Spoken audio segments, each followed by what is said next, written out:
Buenas noches, yo soy el doctor José Ruiz Zaragoza, gerente técnico del laboratorio Innofarma.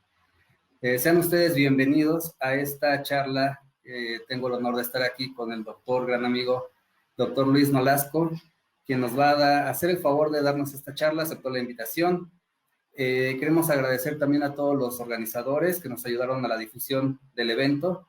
CEAMVET, Centro de Estudios Avanzados en Medicina Veterinaria, al doctor Isidro Castro, un abrazo, a Anselmo Flores, que también nos ha ayudado mucho con la difusión del evento, todas las distribuidoras a nivel nacional, internacional también, como es el caso de Guatemala, Panamá, Perú, República Dominicana, Ecuador, El Salvador.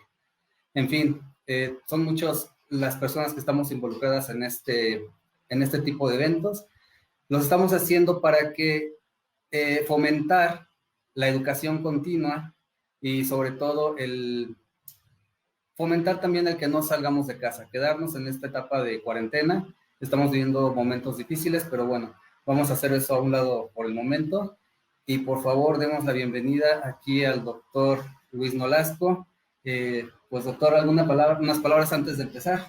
Bueno, pues muy buenas noches, ¿cómo están todos ustedes? Antes que nada, José, muchas gracias por la invitación de poder estar aquí compartiendo. Siempre para mí un gusto estar reunido con los colegas, casi siempre en forma presencial, ahora pues en forma virtual, que también pues es uno de los medios con los que contamos ahora, ¿no? Pero siempre un placer estar en este proceso de formación del médico veterinario de la educación continua. Claro. Y pues empecemos a la hora que tú me indiques, Doc, ¿no? antes vamos bueno, les voy a mencionar que vamos a tener una dinámica, muy atentos a todos. Al finalizar la charla del doctor Nolasco, vamos a hacer 5 preguntas. Les voy a dar también al final mi correo electrónico para que el primero que conteste esas 5 preguntas se va a llevar un vale para canjear por 1,000 pesos de producto de laboratorio Innofarma. Esto es válido solamente para la República Mexicana. Muy atentos con eso. Pues bueno, el primero que conteste se lleva el premio. Doctor, adelante, muchísimas gracias. Al contrario, muchas gracias. Pues muy buenas noches, colegas, ¿cómo se encuentran todos ustedes? Me imaginaré que me están contestando que bien, que están todos en buen estado. Y pues vamos a empezar a platicar de un tema que es bastante interesante, que son el diagnóstico de la dermatofitosis. Los dermatofitos es una de las condiciones que se diagnostica con mayor frecuencia en la clínica diaria, y esto es debido a que, pues bueno, en la escuela nos enseñaron que las dermatofitosis son frecuentes, que los signos clínicos, pues de alguna u otra manera son característicos. Los típicos zonas alopécicas circulares. Y esto hace que desde el punto de vista clínico, cuando recibimos a un perro o a un gato con una signología de alopecia circular, uno de los primeros diagnósticos que viene a nuestra mente es la posibilidad de una dermatofitosis. Aunado a esto, tenemos también que algunos métodos de diagnóstico, como el que muchos de los colegas utilizan, que es el KOH, puede darnos una muy buena cantidad de falsos positivos por una mala interpretación de los resultados. Tenemos también algunas cosas que han ido avanzando. Acuérdense que la medicina no es un proceso estático. Al contrario, la medicina es una ciencia viva que con el paso de los años va modificándose y va evolucionando. Lo que pensábamos hace 10 años, muchos de esos conceptos que teníamos hace 10 años ya no son aplicables en la época actual. Entonces, la actualización nunca debe de dejarse a un lado. El médico siempre debe de estar buscando lo nuevo que está apareciendo y, sobre todo, la medicina basada en evidencia científica, para que nosotros podamos realmente llevar a cabo un buen trabajo y un buen desempeño, resolviendo los casos clínicos a los cuales nos llegamos a enfrentar. Entonces vamos a platicar de algunas generalidades ahorita de los dermatofitos para poder entrar a lo que son los procesos diagnósticos. Nos vamos a enfocar al diagnóstico que podemos hacer de clínica, algo que platicaba yo con José, era precisamente que íbamos a hablar de algo que fuera muy práctico, que realmente cuando terminemos la práctica lo podamos llevar a cabo dentro de las clínicas o hospitales donde nosotros estemos laborando y que lo podamos interpretar. Entonces, la idea prácticamente es que vean, pues, cómo estas técnicas tan sencillas de diagnóstico las podemos hacer en nuestra clínica, pero tenemos que interpretarlas de una manera adecuada. Vamos a avanzar, ahí van a surgir otras ideas. En primer lugar, pues bueno, vamos a definir el problema al cual vamos a platicar el día de hoy, que son las dermatofitosis. Y las dermatofitosis, definición, es una infección de los tejidos queratinizados. En este caso, del estrato córneo, del pelo y de las uñas, por una especie conocida como dermatofito. Existen en la naturaleza alrededor de unos 20 o 30 tipos de dermatofitos diferentes. Sin embargo, se ha considerado que los dermatofitos que realmente son patógenos corresponden a 3 especies en particular. Tenemos a Microsporum canis, Microsporum gypsum y Trichophyton mentagrophytes, siendo tanto en perros como en gatos, Microsporum canis el causante principal de las dermatofitosis. En algunas ocasiones podemos encontrar a Trichophyton o podemos encontrar a Gypsum, a Microsporum gypsum, también involucrado dentro de estas condiciones. Pero definitivamente el dermatofito más frecuente en la actualidad pues sigue siendo Microsporum canis. Estos no son habitantes normales de la piel, es algo importante. A veces hablamos de enfermedades como demodicosis y decimos, bueno, el demodex es un habitante normal de la piel, o incluso cuando hablamos de las complicaciones dermatológicas como son las infecciones bacterianas causadas por Staphylococcus pseudointermedius o las infecciones por malacesia causadas por Malassezia pachydermatis, pues sabemos que son organismos residentes. En el caso de dermatofitosis no es la situación. Dermatofitos tiene que ser que obtener a través de un contagio que se va a llevar a cabo a través de un contacto directo con animales enfermos o con mites que se puedan encontrar en las cercanías de la mascota vulnerable. Ahora, algo que sí me gustaría que platicáramos y dar muy en claro, es algo importante. Vamos a llevar a cabo las técnicas de diagnóstico de dermatofitos. Sin embargo, sí tenemos que tener en mente que las dermatofitosis a nivel mundial, y no estoy hablando únicamente en México o una apreciación personal, las dermatofitosis son poco frecuentes. Son menos frecuentes de lo que los clínicos llegamos a considerar. Y por eso comentaba inicialmente que esta condición es sobrediagnosticada en muchas ocasiones. Si nosotros revisamos la literatura de 1990 al 2011, prácticamente estamos hablando de 11 años, 10 años en un periodo de tiempo, encontré yo 4 artículos que hablan de la frecuencia de la dermatofitosis en diferentes lugares. Por ejemplo, tenemos este artículo que fue publicado en 1990, es un artículo del doctor Scott, de Danny Scott, de la doctora Manon Parás, etc. En el que están viendo la frecuencia de enfermedades dermatológicas tanto en los perros y en los gatos en un periodo de un año, de 1987 a 1988. Este artículo fue publicado en el Canadian Veterinary Journal, pero también tenemos en el 2006 un artículo del doctor Hill en el cual él evalúa Valencia el diagnóstico y el tratamiento de las condiciones dermatológicas tanto en perros como en gatos. Como les decía, este fue publicado en el 2006. Tenemos otro del doctor Danny Scott, que fue publicado en el 2013, en el cual evalúa la importancia de varias condiciones dermatológicas, pero una de ellas, los dermatofitos, en las poblaciones de gatos que fueron atendidas en esta Universidad de Cornell. Y por último, existe el artículo más reciente del doctor Hobby, que habla acerca de las características clínicas y las causas de pruritos en el gato. En él también mencionan a la dermatofitosis, la frecuencia de los dermatofitos en la clínica diaria. Este fue publicado en el Veterinary Dermatology en el 2011. Y veamos los casos tan interesantes que vamos a ver resultados. Por ejemplo, en el artículo del doctor Scott de 1980, él encontró que 419 perros fueron presentados a consulta dermatológica y 111 gatos también fueron presentados para una evaluación asociada a la piel.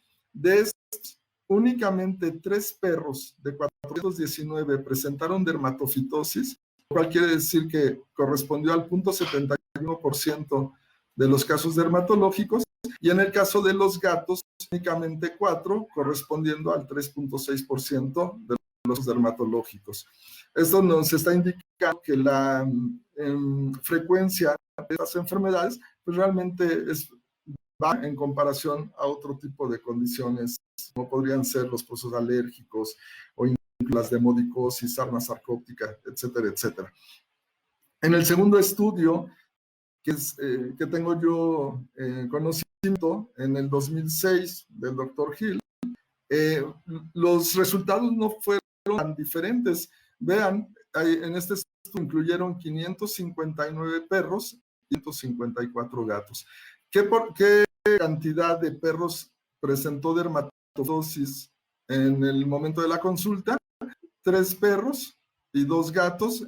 En eso de los perros, esto correspondió al 0.50% de las condiciones dermatológicas, y en caso de los gatos, el 1.3%. ¿Sí?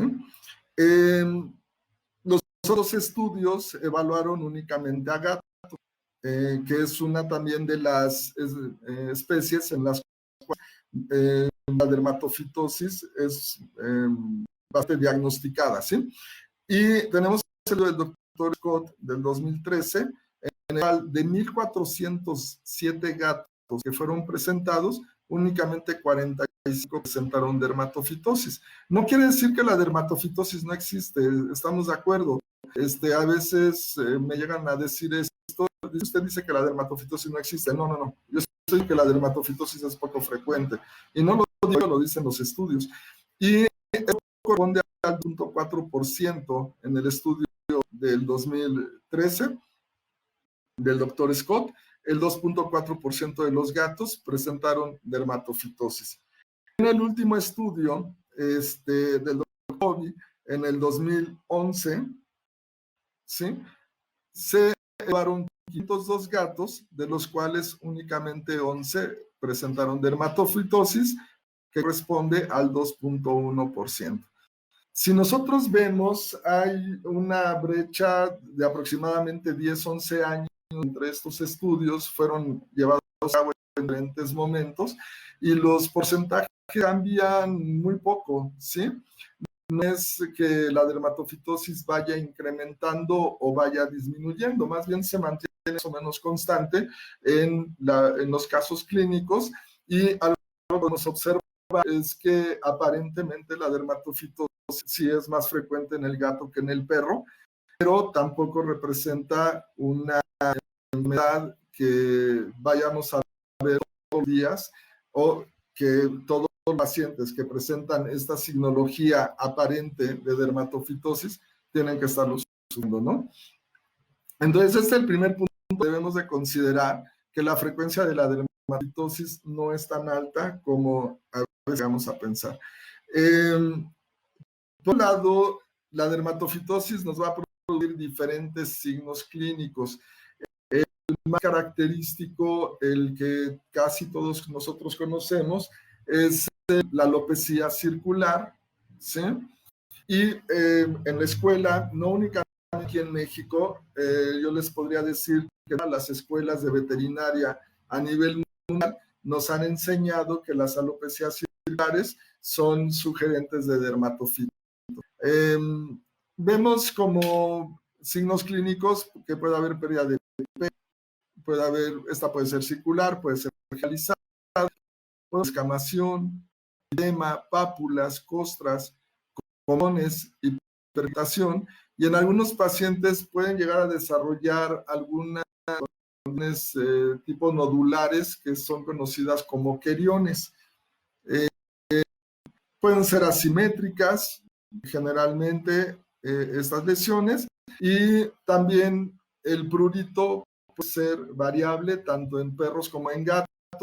Puede ser pruriginosa esta condición. De hecho, en el gato puede ocasionar un prurito importante, ¿sí? Entonces, bueno, algo que nos han comentado es la presencia de estas lesiones circulares que son altamente sugerentes de dermatofitosis, ¿sí? Sin embargo, hay varias condiciones. Vamos a hablar ahorita del perro, me regresé. Cuando estas lesiones circulares generalmente las vemos en perros de pelo corto. Y cuando nosotros tenemos lesiones circulares en este tipo de pacientes, la dermatofitosis no es el primer diagnóstico que debo de tener en la mente. Tengo que considerar algunas otras posibilidades. De hecho, en la literatura, conociendo que en la mayoría de los médicos veterinarios nos ha enseñado que las lesiones circulares son causadas por dermatofitos, la misma literatura nos dice, ¿sí? Cuando la lesión parece dermatofito, lo más seguro es que sean bacterias o bien Demodex. Entonces, nosotros veamos lesiones circulares en un perro, estoy hablando de perros, no estoy hablando de gatos ahorita, pero veamos lesiones circulares alopécicas en un pelo corto, lo primero que debemos de pensar es una foliculitis bacteriana nasal. En segunda instancia, debemos de considerar que pueda tener demodicosis. Y en tercer lugar, debemos de tener en mente la posibilidad de una dermatofitosis. Este tipo de pacientes tenemos que correrle citología, tenemos que hacer un raspado de piel y posteriormente hacer las técnicas que vamos a sacar el día de hoy también para descartar o confirmar la presencia de un dermatofito. En el gato, también algo que podemos tener antes de llegar al gato, podemos tener alopecias realizadas, como lo estamos viendo aquí, puede haber eritema, puede haber un gran proceso de descamación. Únicamente esto puede ser cualquier cosa, esto me lo puede causar Demodex, esto me lo puede causar una endocrinopatía, o sea, hay varias condiciones. Acuérdense que pues hay condiciones dermatológicas que se pueden parecer así, pero una de las posibilidades técnicas es que este paciente tuviera una dermatofitosis y tenemos que correrle nuestras pruebas en clínica para confirmar en este primer día de consulta si este paciente pudiese o no tener dermatofitos, ¿sí? El gato, la condición es diferente. En el gato podemos tener zonas alopécicas circulares, bien, y a diferencia del perro, vean lo que dice en esta diapositiva, en el gato, cuando la lesión parece dermatofito, es decir, cuando tiene las lesiones alopécicas circulares que tanto hemos estado comentando en este momento, lo más seguro es que sean dermatofitos. ¿Y esto por qué ocurre? Porque el gato, las foliculitis bacterianas superficiales son extrañas. No estoy diciendo que no exista pioderma en el gato. Claro que existe el pioderma en el gato, pero no es tan frecuente como en el perro. Y también en el gato existe Demodex, pero el Demodex es más extraño en el gato que en el perro, y por lo tanto, nosotros vemos una zona alopécica circular en un gato, lo más probable es que ese gato tenga dermatofito. Por eso les decía que estos diagnósticos van a cambiar si es un perro o si es un gato. Las tres condiciones, tanto las bacterias como los parásitos, así como los dermatofitos, van a ocasionar foliculitis en el perro y en el gato.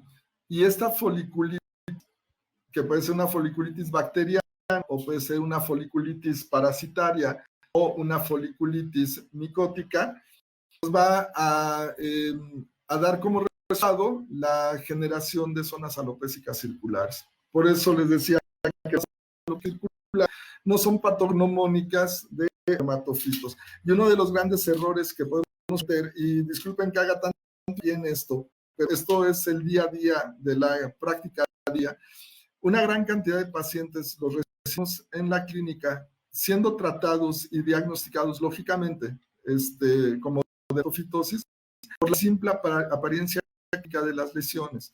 Entonces el clínico obtuvo zonas alopécicas circulares, un diagnóstico de dermatofitos por observación, y esto conlleva a un error garrafal, porque lo más probable que en el caso del perro es que a lo que se estaba enfrentando era una foliculitis bacteriana superficial. En el gato puede ser que tenga un poco de más, pero de todos modos tenemos que confirmar el diagnóstico. Hay que recordar que vamos a tratar hasta donde el conocimiento nos lo permita y la tecnología nos lo permita, de poder trabajar en diagnósticos confirmados y no en diagnósticos especulativos, ¿sí? Entonces, bueno, esto ocurre en cuanto a lesiones. ¿Qué otra cosa puede ocurrir en el gato? Bueno, podemos ver, aquí tenemos otro gatito, aquí tiene sus zonas alopécicas circulares. En el momento en que nosotros observamos a este paciente, lo primero que pensamos es que tiene dermatofitos. Puede tener otra cosa, lógicamente, pero es altamente sugerente. Y en el gato, también las dermatofitosis se deben presentar como una condición que se conoce como dermatitis. La dermatitis ciliar es la presencia de pequeñas pápulas con costras en superficie. Dermatitis puede causarnos dermatitis miliar en el gato. Dermatitis miliar no es una enfermedad, sino es una manifestación dermatológica, pero hay otras acciones, lógicamente, que pueden hacer que un gato desarrolle una dermatitis miliar, y la causa principal es alérgico. Entonces, si nosotros vemos a un gato con una dermatitis miliar, es altamente probable que ese gatito vaya a ser un paciente alérgico, o también hay condiciones que me lo llegan a provocar, como las foliculitis bacterianas superficiales en el gato. También tenemos algunas otras condiciones como las farmacodermias o algunas alteraciones autoinmunes pueden manifestarse como una dermatitis miliar, y dentro de esta lista de diagnósticos probables de dermatitis miliar, que es un poquito larga la lista, tenemos también la posibilidad de los dermatofitos. Entonces, en este tipo de pacientes tenemos que ver si es la condición que tenemos. Vamos a ayudar también desde el clínico, pues lógicamente sabemos los dermatofitos pueden ser una causa de zoonosis, y si nosotros a la hora de levantar el historial clínico, el propietario nos refiere que él está manifestando, como lo estamos viendo en esta imagen, que normalmente son lesiones eritosas de una conformación circular, que también por lo general son pruriginosas, pues es muy probable que el paciente esté sufriendo de una dermatosis. También, si estamos viendo que son varias mascotas dentro de casa las que están presentando esta condición, pues lo más seguro es que vaya a tratarse de una dermatofitosis. Tenemos que considerarla en forma muy fuerte, ¿no? Pero también importante es, recuerden que la medicina no es una ciencia exacta. Los dermatofitos pueden causar zoonosis, pero no necesariamente tiene que existir esta. Podemos tener perros, podemos tener gatos que presentan dermatofitos, y las otras mascotas o los propietarios no presentar lesiones en piel que estén asociadas a la presencia de esta infección. Entonces, la presencia de zoonosis o de contagio hacia otras mascotas nos aportan diagnóstico, pero la ausencia de estas lesiones en los propietarios o en otras mascotas no elimina la posibilidad de diagnóstico de dermatofitosis. Como dice aquí, no siempre existe control, entonces pues esto lo tenemos que tener bien en mente. Ahora, ¿qué pasa con el diagnóstico de la dermatofitosis? Cuando nosotros trabajamos desde el punto de vista dermatológico, tenemos un protocolo de acercamiento a estas condiciones, cualquier dermatológica. Y este protocolo empieza con la historia clínica. Siempre tenemos que trabajar de esta manera, ¿sí? Y a todos los pacientes, sea un perro o sea que siendo presentado a consulta, vamos a acercarnos desde el punto de vista diagnóstico de la misma manera en todos los pacientes. Todo empieza con la historia clínica. Después de la historia clínica vamos a realizar nuestro examen físico general para ver si no tiene alguna otra condición dermatológica que requiera atención. Después vamos a entrar a la revisión del examen dermatológico, que es la presencia de lesiones, qué tipo de lesiones tiene el paciente y cuál es el patrón de distribución, es generalizado, es focalizado, está regionalizado, es simétrico, es asimétrico, se ubica únicamente en la cara o se ubica en las patas, la cola, el dorso, etcétera, porque todo esto son elementos que van a sumar hacia nuestra posibilidad diagnóstica y son datos importantes para que nosotros podamos ir armando el rompecabezas. Acuérdense, cada caso clínico es una caja de rompecabezas que tenemos que ir armando hasta que podamos finalizarlo y poder de esta manera establecer cuál es la condición que te está presentando.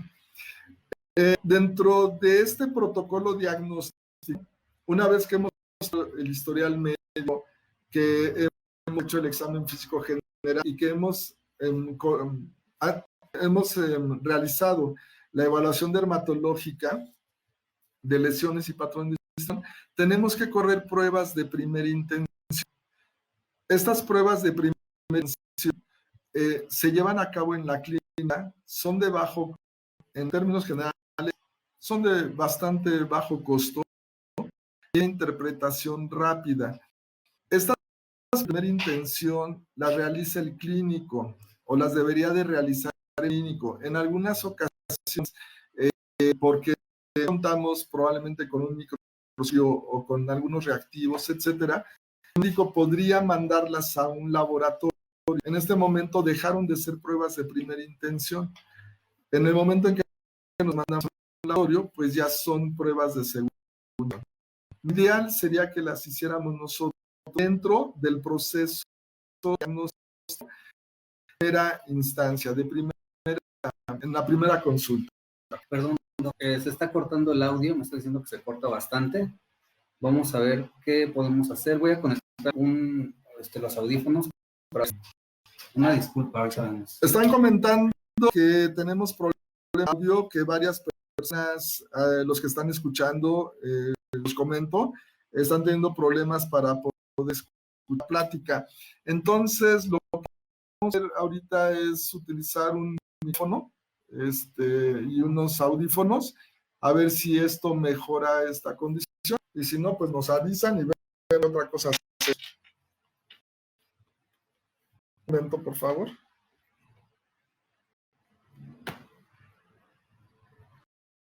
¿Qué nos pueden decir? Vamos a hacer una pequeña prueba. ¿Escuchan? ¿Se oye? A ver si esta condición. Y si no, pues nos avisan y ven otra cosa. Segundo.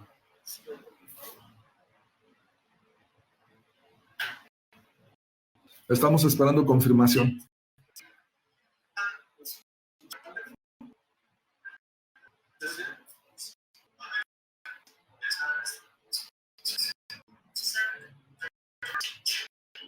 A ver si habla. A ver, colegas, que ¿me escuchan bien? ¿Están bien? ¿Se oye?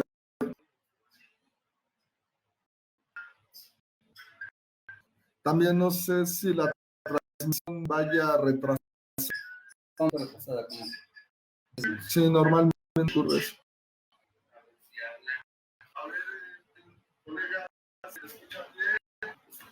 ¿Cómo vamos? Bueno.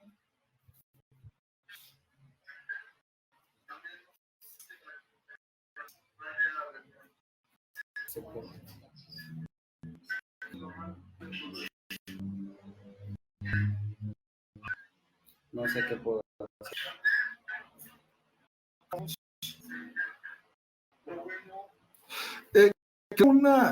A ver, yo quiero continuar porque es aspecto técnico que depende más del aspecto del virtual que de la computadora, o en particular, algo que sí es importante, y platicaba yo con José, es que la plática queda. Sí. Entonces, las personas que estén teniendo problemas con el audio, yo les pediría que nos siguieran, si mejora audio, y si esto no ocurre, la plática está grabada en el Facebook de Innofarma, y ahí van a poder revisar la plática, y creo que hay temas de audio. Pues, aparentemente se nota que tiene problemas de audio.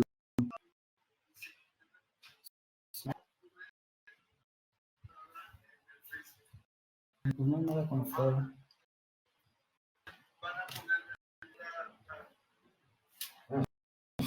¿Qué hacemos? Creo que continuamos. Continuar, si nos están pudiendo escuchar, confirmaran que son capaces de escuchar, que tienen la posibilidad para saber que no es un problema, ¿no? Que nada más algunos cuantos, que creo que se pudiera subsanar con la de la plática de la forma.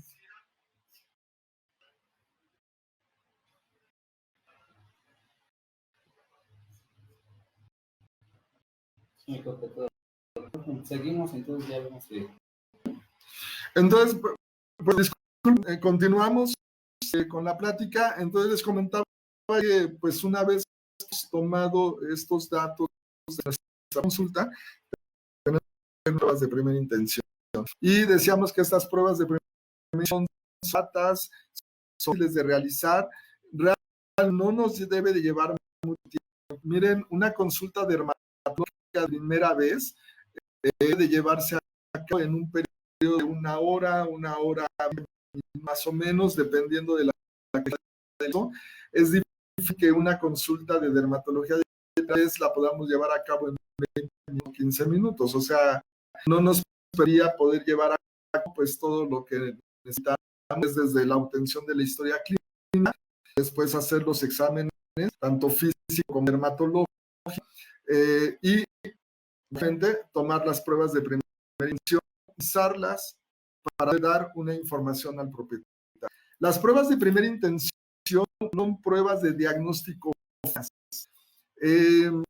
Por ejemplo, no voy a hacer diagnóstico de neoplasias en una citología de una prueba de intención. O sea, eso no es lógico, no es coherente. Las pruebas de primera intención están elaboradas para hacer una evaluación y poder detectar las condiciones, y entre ellas se encuentran los dermatofílicos que pueden ser diagnosticados en forma efectiva desde el primer día de consulta y no únicamente por la apreciación clínica. Entonces, por ejemplo, la citología como prueba de primera intención, pues no es única y exclusivamente para buscar malacesia y buscar células inflamatorias. Pero me sirve también para sí, pero ya sería la como prueba de segunda intención. Necesitamos estudiarla más, necesitamos más tiempo, y no puede hacer un diagnóstico de esa magnitud en 10 minutos, en 5 minutos de revisar una citología, una tricografía y todo lo demás. Entonces, dentro de las pruebas de intención que tengo que correr en este tipo de pruebas, se entra la de Wood, la tricografía con KOH. Vamos a platicar de ella. Ustedes pueden utilizar KOH o podemos utilizar el estudio de pelo con lactofenol azul de algodón. A mí en lo particular me gusta más la tricografía con lactofenol azul de algodón antes que la KOH convencional.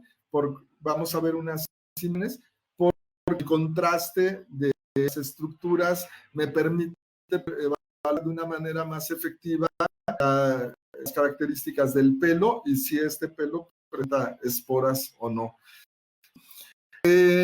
Algo que es importante es a qué paciente le debemos de hacer estas pruebas de primera intención. A qué paciente le voy a para tricografía, ya sea con KOH, con lactofenol azul de algodón. Bueno, hay una indicación muy clara a todos los perros y gatos que tengan alopecia, con prurito o sin prurito.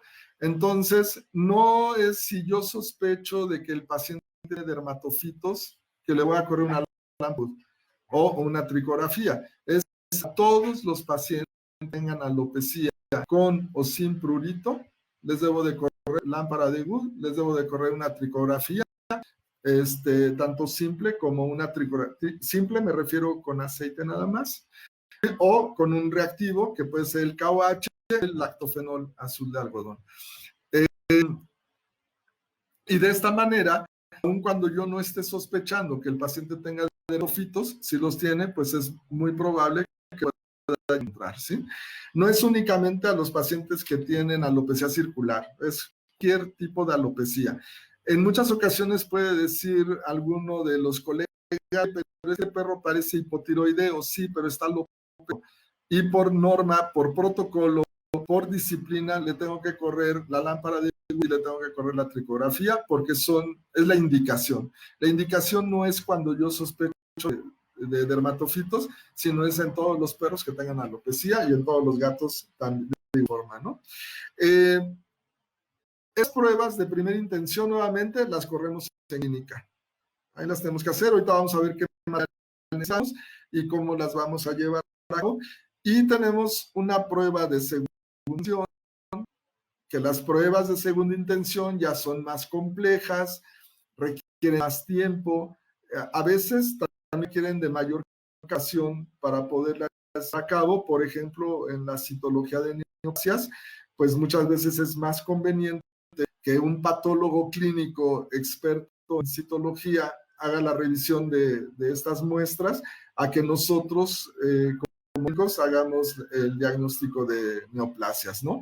Lógicamente, no estoy diciendo que nosotros los clínicos no podamos ir escalando e ir aumentando nuestros conocimientos y poderlo llevar a cabo, ¿no? Y poder hacer diagnósticos de estos síntomas, linfomas, etcétera, etcétera. Por supuesto que lo podemos hacer, pero ya sería una de segunda intención que requiere de un mayor tiempo.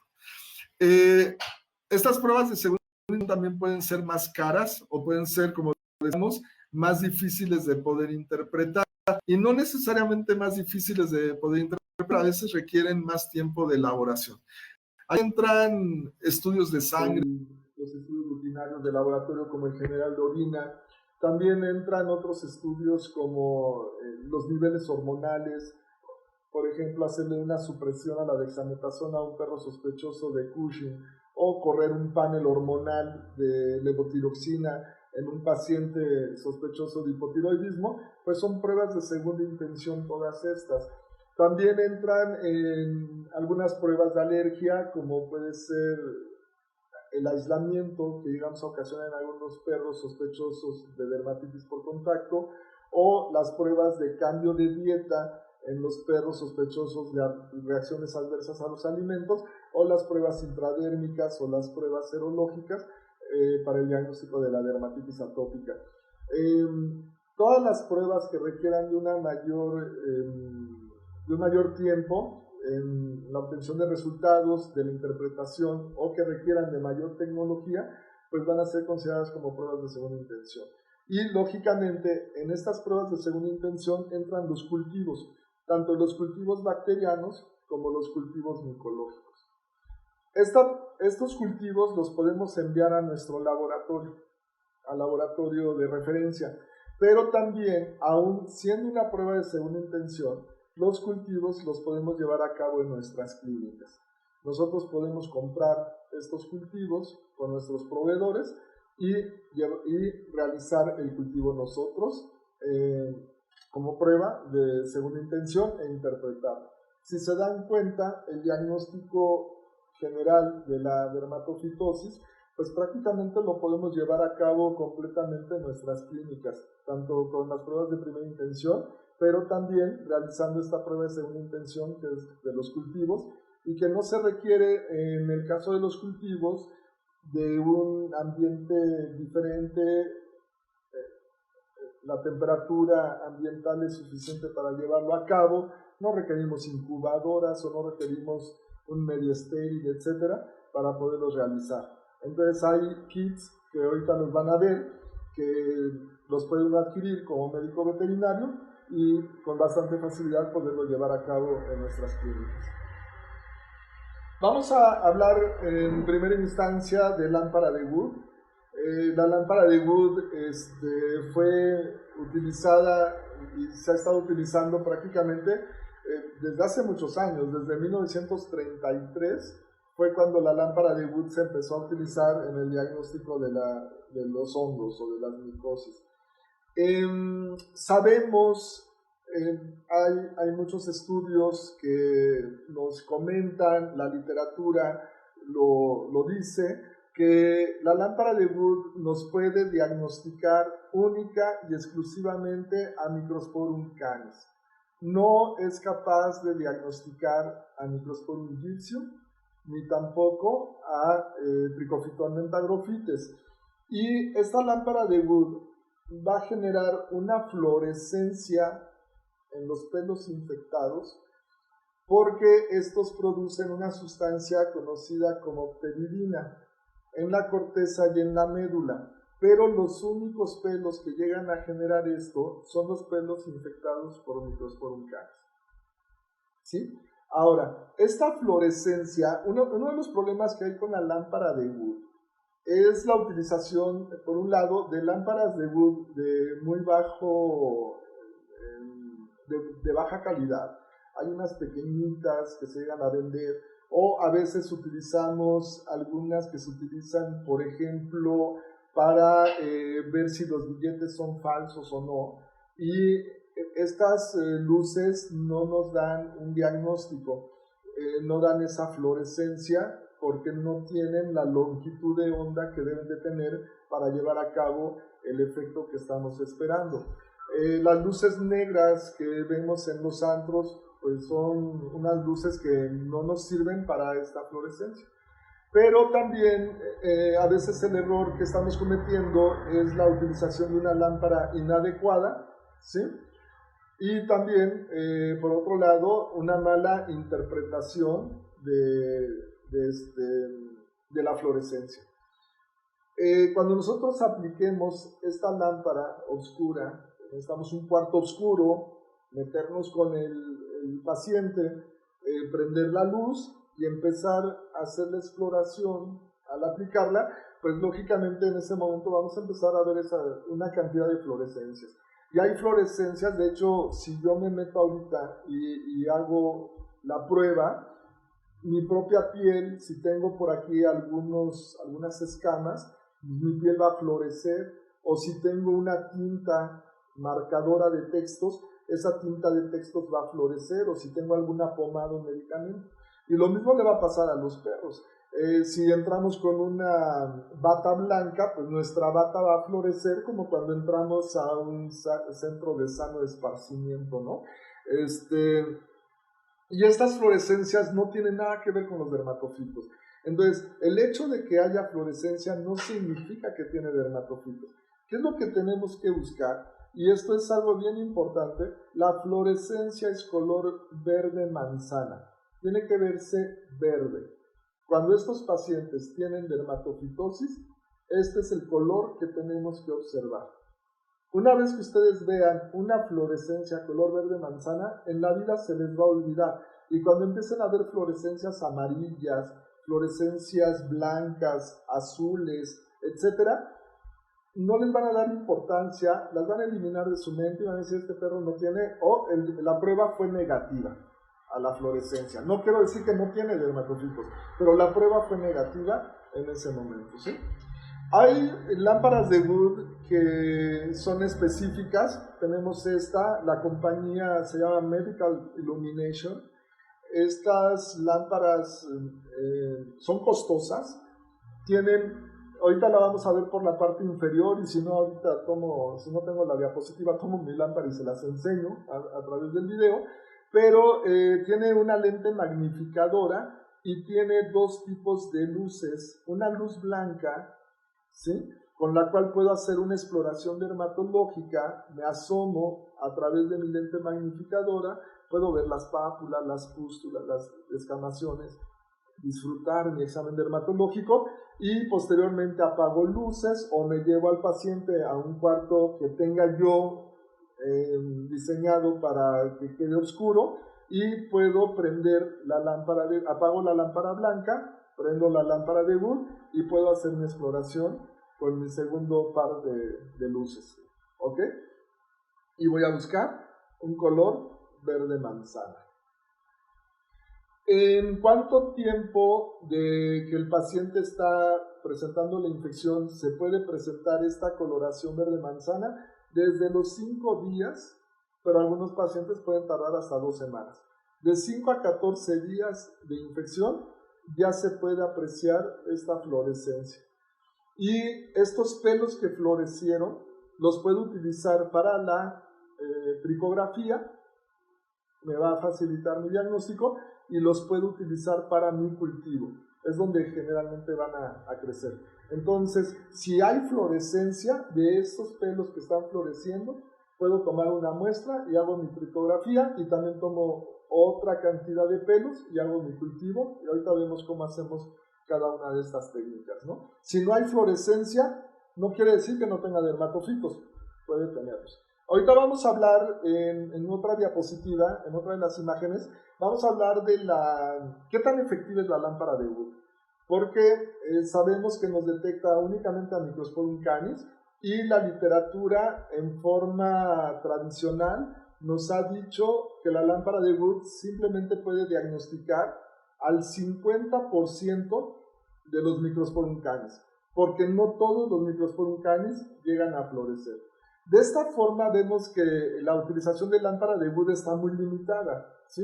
Si lo vemos desde ese contexto, en que no me diagnostica Microsporum gypsum, no me puede identificar la presencia de Trichophyton mentagrophytes, y nada más me detecta al 50% de los casos que tienen Microsporum canis. Esto es lo que nos han enseñado, así como nos enseñaron que las zonas alopécicas circulares eran dermatofitos. Entonces, vamos a ver qué es lo nuevo, qué es lo que ha pasado con esto.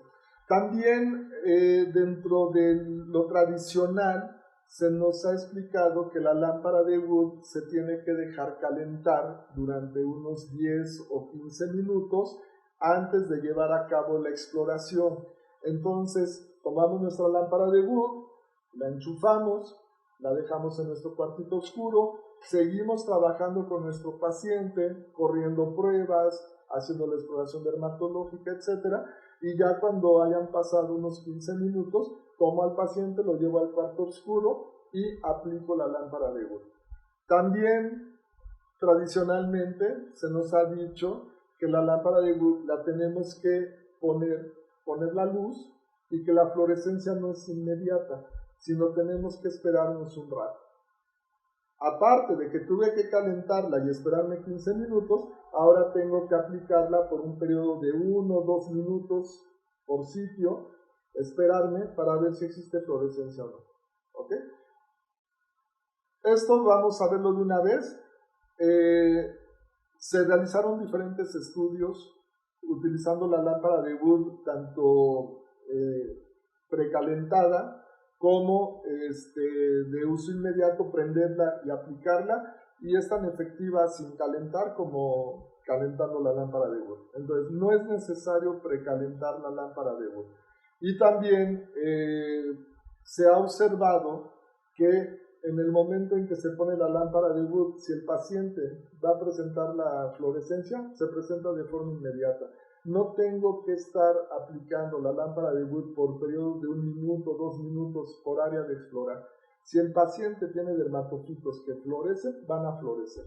Entonces, ese es lo primero que descartamos en este momento. La lámpara de Wood no se tiene que precalentar, la podemos utilizar de forma inmediata. Y en segundo lugar, no tenemos que aplicar esta luz durante largos periodos de tiempo sobre la piel dañada para poder observar la fluorescencia. Y ahorita vemos la efectividad. ¿Cuáles son los porcentajes de efectividad de la lámpara de Wood y si vale la pena comprarla o no vale la pena comprarla? Les decía, esta lámpara de Wood que es diseñada para medicina, tanto humana como veterinaria, es producida por una compañía que se llama Medical Illumination.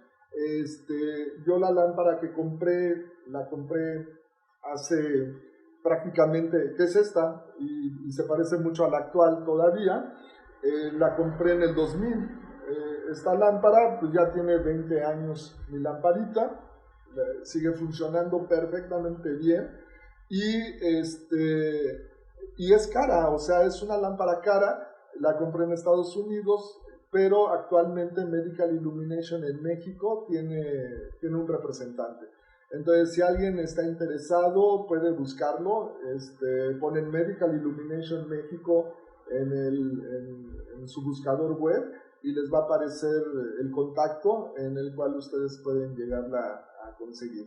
Una lámpara de este nivel, pues les podría estar costando alrededor, no quiero mentir, pero probablemente les vaya a costar entre unos 15,000, unos 20,000 pesos más o menos.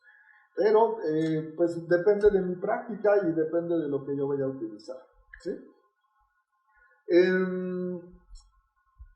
Son opciones, ¿no? que podemos tener. Hay otras lámparas de Wood que podemos utilizar y si quieren ahorita también lo llegamos a platicar y que tienen costos más bajos y que tienen un resultado adecuado. O sea, compré una lámpara de estas de podología, ¿sí? Y dije, pues voy a probarla. Es una lámpara que nada más es lámpara de Wood y en un paciente que tiene dermatofitos comprobado, aplicamos la lámpara de Illumination, tenemos una fluorescencia color verde espectacular, aplicamos la otra lámpara y tenemos una fluorescencia color verde no tan espectacular, pero observable, lo cual nos permite que estas lámparas de menor costo también nos pueden ayudar. Una lámpara de ese nivel puede estar costando 1,200 pesos, ¿no? Tiene la misma forma que se parecen, tienen una lente magnificadora, pero nada más tiene un botón porque no tiene la luz blanca, tiene la luz negra o la luz, no es luz negra, perdón, tiene la lámpara de Wood, únicamente la luz de cobalto, nada más. La luz negra es la que usan en los antros y es totalmente diferente la frecuencia, y estas tienen un costo muy bajo y pueden llegarnos a servir, ¿no? Y podemos empezar con una de esas lámparas y conforme también nuestra casuística y pues mis deseos de tener una lámpara más específica y más diseñada, pues puedo comprar una lámpara más cara, como es esta de Medical Illumination. Muy bien, aquí tenemos la lámpara vista por la parte inferior. Aquí tenemos la luz blanca, tenemos 2 focos de luz blanca y tenemos 2 focos de luz de cobalto, ¿sí? Déjenme decirles que estos focos van desgastándose y en teoría pues tendríamos que irlos modificando. Voy a ser honesto con ustedes, en 20 años jamás le he cambiado un foco, la utilizo. No hay semana que no utilice esta lámpara y no le he cambiado. Bueno, no hay día que no utilice la lámpara blanca, ¿sí? Y no hay día que no utilice la lámpara de cobalto y no le he cambiado ni una sola vez foco. Entonces, pues esta lámpara ya se pagó y se pagó solita a lo largo de este tiempo, ¿sí? En fin, entonces no es necesario dejarla calentar, como estábamos platicando. Prendemos nuestra lámpara y la aplicamos directamente sobre nuestro paciente. Buscamos una zona oscura, ¿sí? Y aplicamos nuestra lámpara o la luz que incida sobre la piel de nuestro paciente para hacer toda una exploración. Él tiene una zona alopécica en esta región, pero pues revisamos a todo el perro y también vamos a incidir la luz a este nivel para ver si es positivo o es negativo.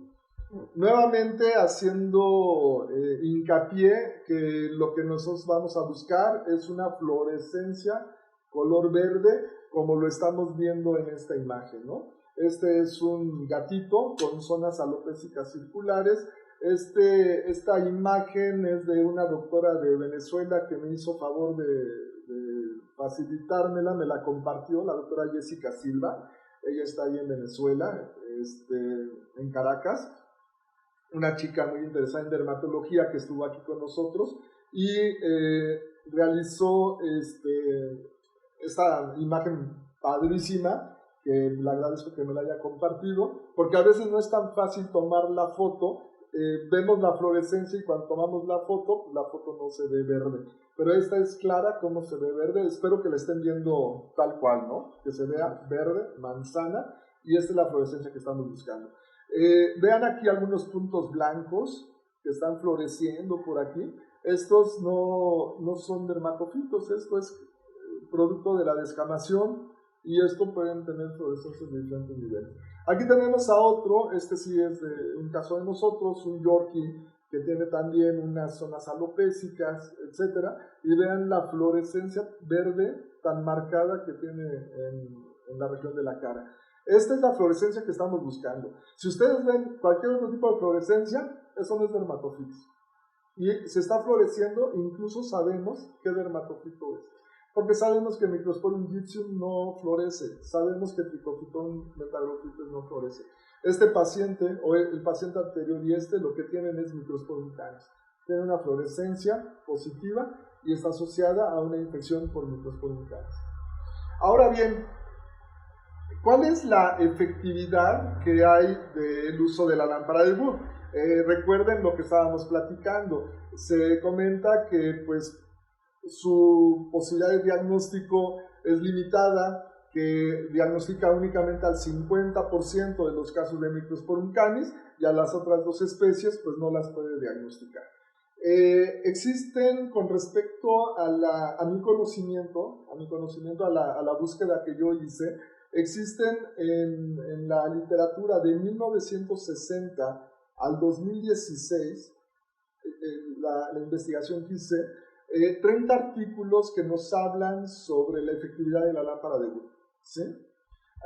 Y vamos a encontrar diferentes detalles en estos artículos, pero vamos ahorita a ver qué es lo actual, qué es lo nuevo que se tiene con respecto a la lámpara de Wood, ¿sí?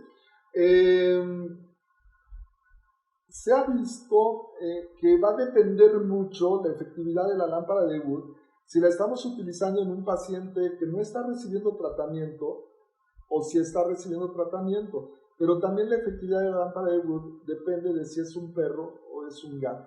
Es donde también va a depender qué tan efectiva es esta lámpara. Y algo que es importante de considerar, ¿sí?, es que tanto en el perro como en el gato, el dermatofito más frecuente es Microsporium canis. No tanto Trichophyton y no tanto Microsporium gypsum, sino Microsporium canis. Y esto eleva la posibilidad de poder hacer diagnóstico a través de la lámpara de Wood. Y vean los datos tan interesantes que se tienen en la actualidad, ¿sí?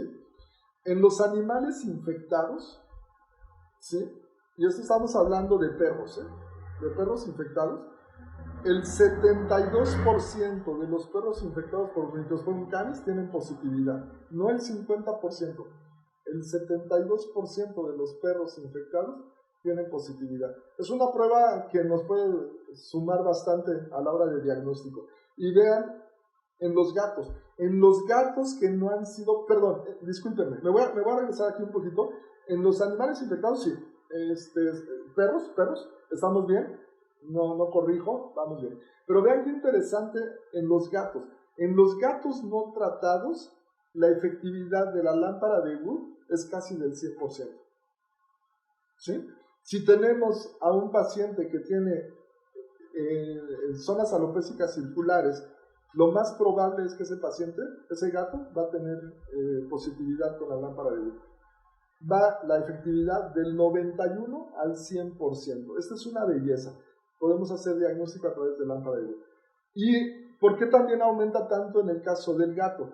Porque en el gato, el 98% de los gatos, 98% de los gatos infectados por hongos o dermatofitos tienen Microsporum caris. Entonces, lógicamente, pues es lo más probable que vayamos a encontrar, ¿sí? Y cuando los gatos han sido tratados, la efectividad de la lámpara de Wood disminuye. Hay veces que recibimos gatos que ya les estuvieron dando terbinafina, ya les estuvieron dando itraconazol, etcétera, ¿sí? Y estos gatos van a tener una positividad que va a fluctuar del 39 al 53%. Pero si no ha sido tratado, pues la efectividad es bastante alta, ¿sí? Ahora, ¿qué pasa con la tricografía? Ya hicimos nuestra lámpara de Wood, estamos viendo una fluorescencia espectacular en un gato, o probablemente no vimos nada, pues tenemos también que correr una tricografía como parte de esta metodología diagnóstica que llevamos a cabo, ¿sí? La tricografía se emplea desde 1933, vean nada más, ¿sí? Y a diferencia de la lámpara de Wood, que estamos buscando una fluorescencia, lo que estamos buscando en la tricografía es la presencia de esporas, ¿sí? Realmente a veces podemos encontrar hifas también, pero lo que vamos a buscar principalmente son las esporas adheridas al pelo, es lo que nos va a dar el diagnóstico, ¿sí?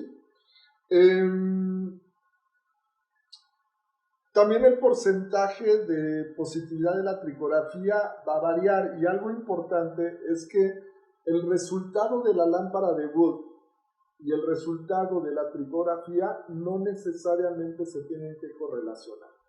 Yo puedo tener una lámpara de Wood positiva y una tricografía negativa, o puedo tener una lámpara de Wood negativa con una tricografía positiva, ¿sí?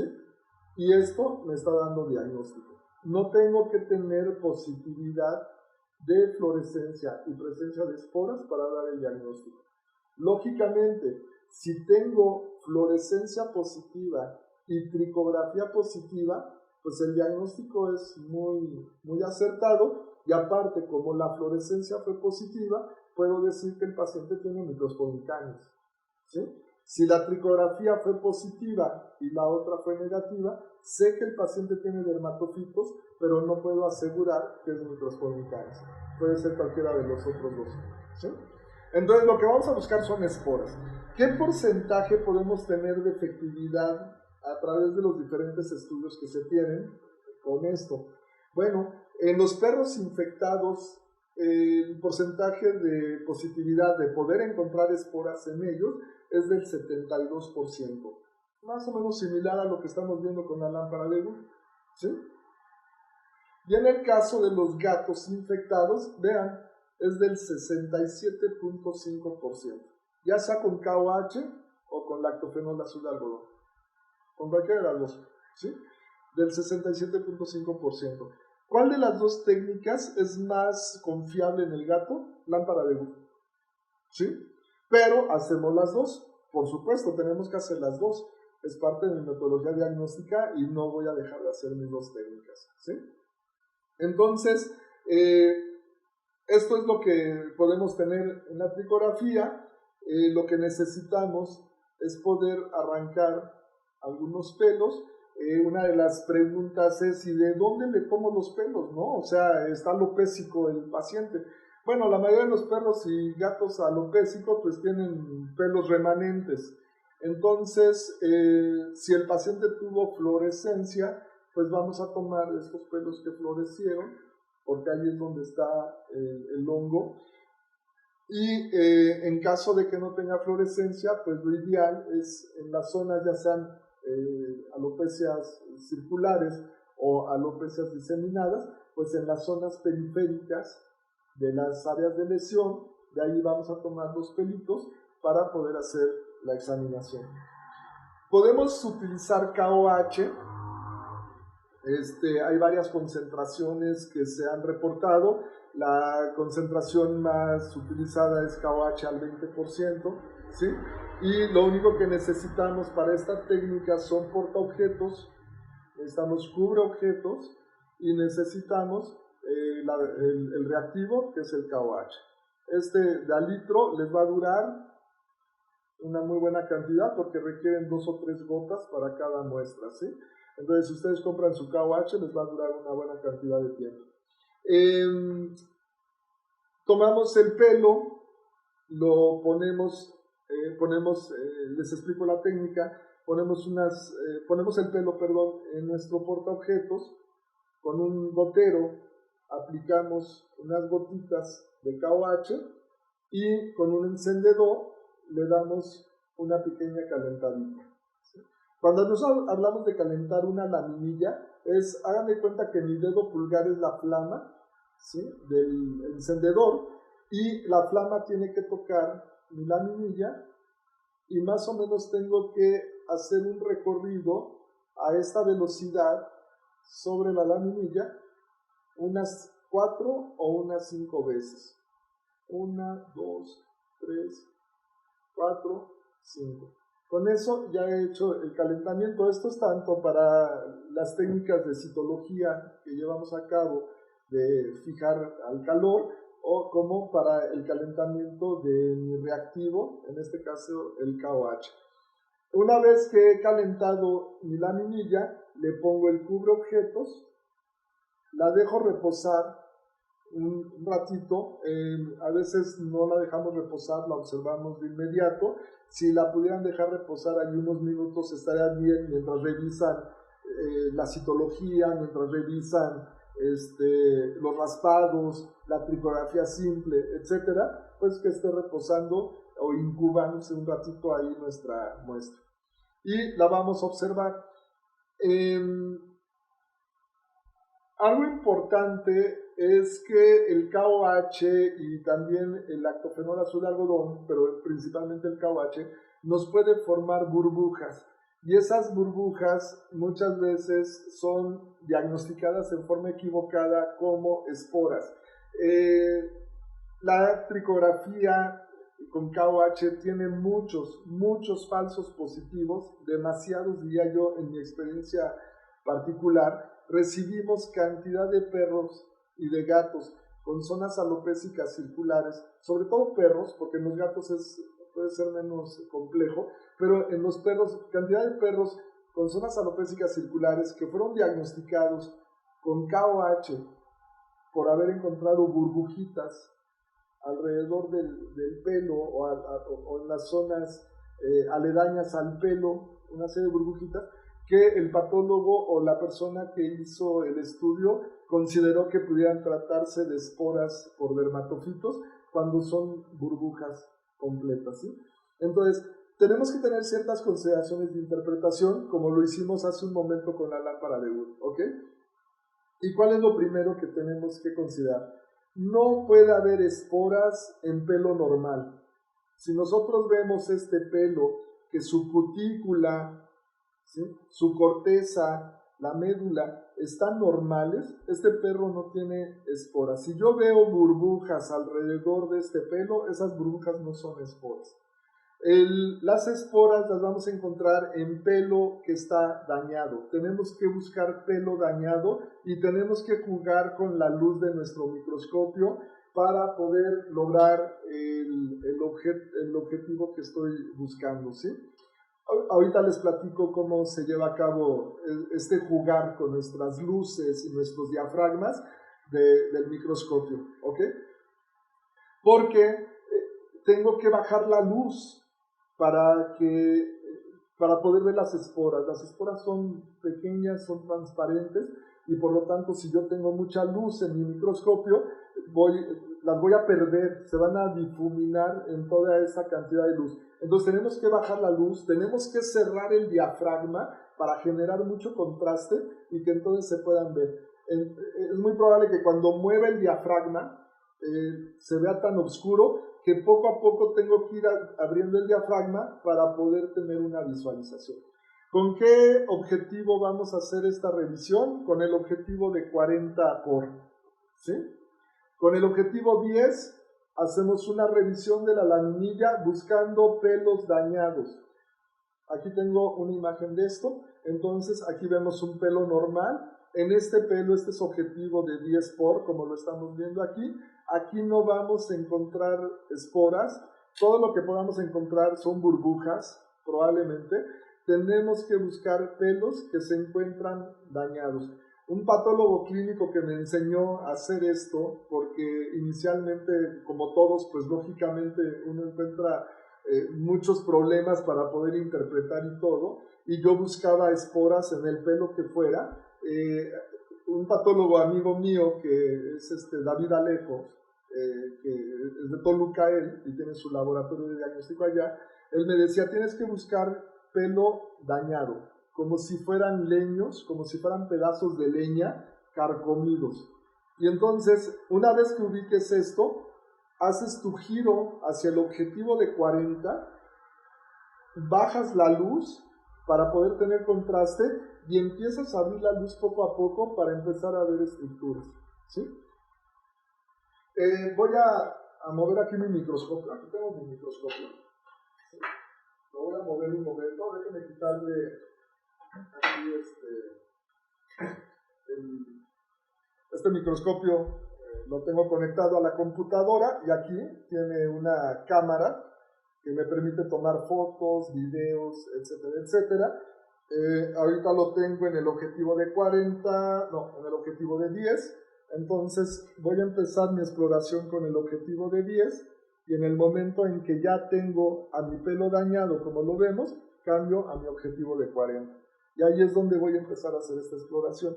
Cuando yo les hablo que tenemos que jugar con el diafragma, acuérdense que el diafragma es esta parte de abajo.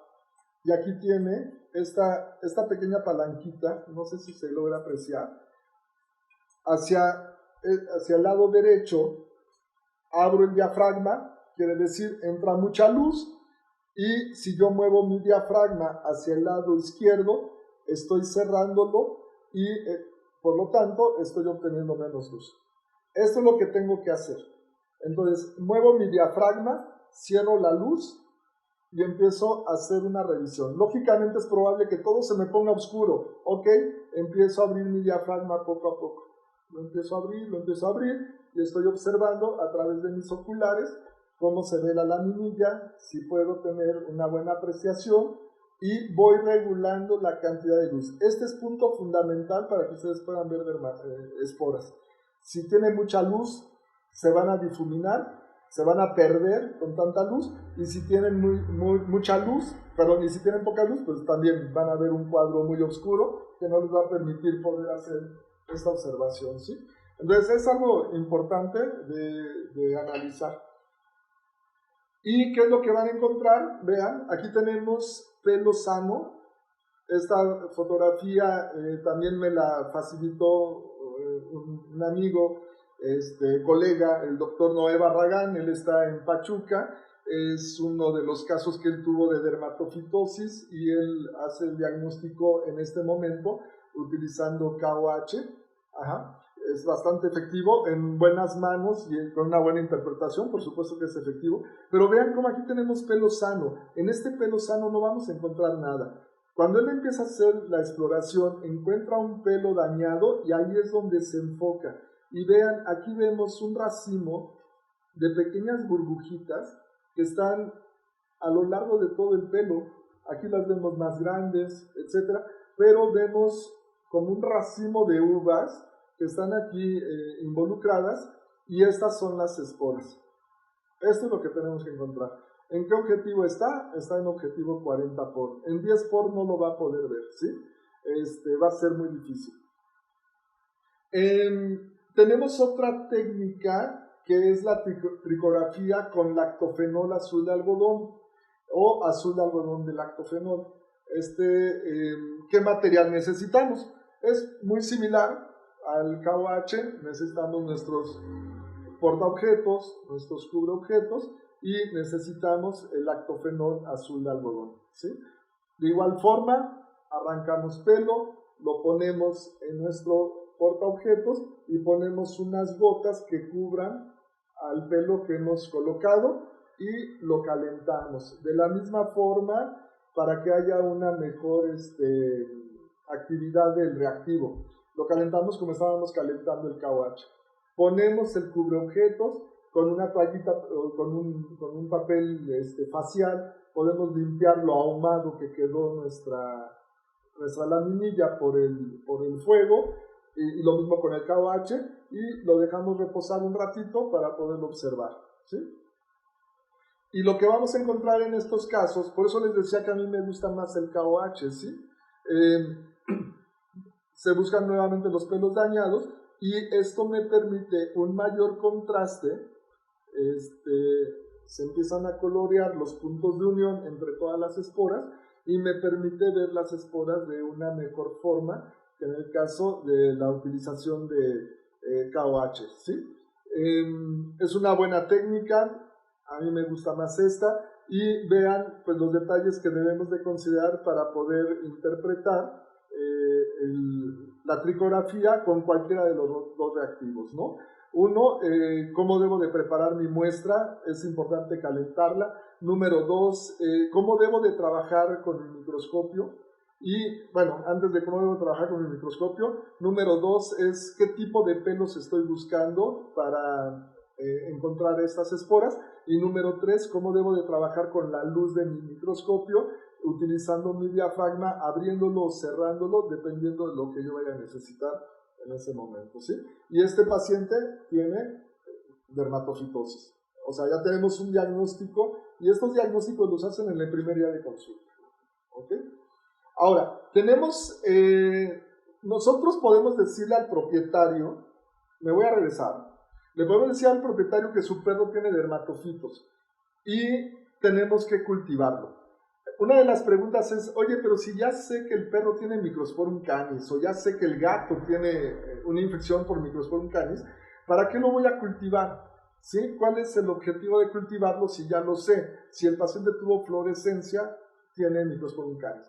Bueno, aquí la importancia del cultivo es, por un lado, si no tengo fluorescencia, el cultivo me va a decir cómo se llama el dermatofito que está afectando al paciente, pero también es importante cultivar porque el cultivo es el método de monitoreo del tratamiento de la dermatofitosis.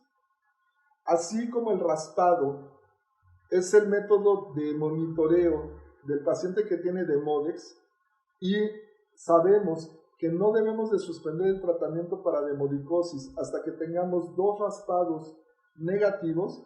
De igual forma, la manera de saber cuándo debo de parar el tratamiento para la dermatofitosis es a través de los cultivos. Vamos a suspender el tratamiento cuando tengamos 2 cultivos negativos. Por lo tanto, tengo que tomar cultivos en este tipo de pacientes, ¿sí? Y lógicamente, tengo que tomarlo desde el inicio. Su perro tiene dermatofitos. De todos modos, lo tengo que cultivar para tener mi cultivo de comparación, ¿sí? Aquí atrás tenemos cultivos nosotros.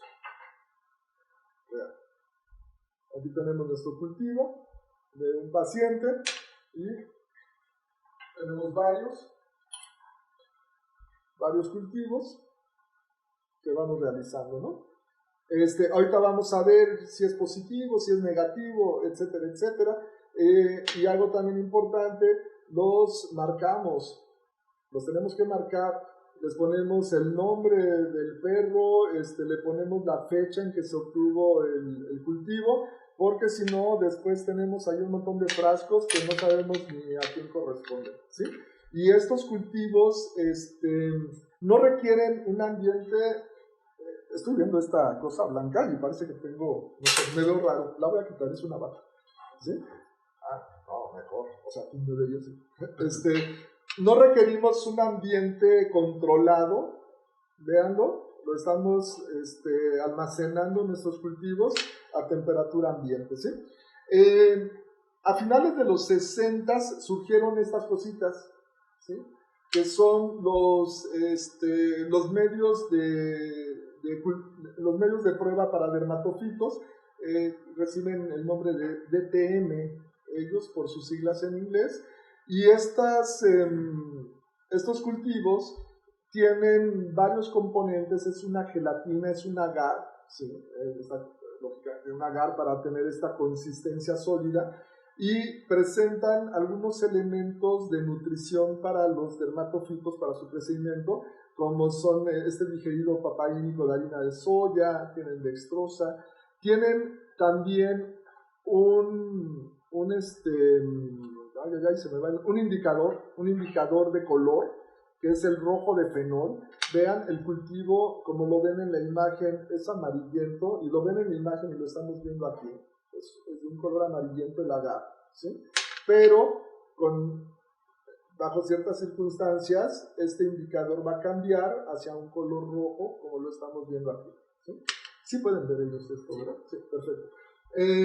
También tiene algunos elementos para evitar la contaminación bacteriana, como cicloheximida, gentamicina, cloranfenicol, etcétera, que van a evitar que se nos vayan a meter por ahí algunas bacterias y que inhiban el crecimiento de los dermatofitos.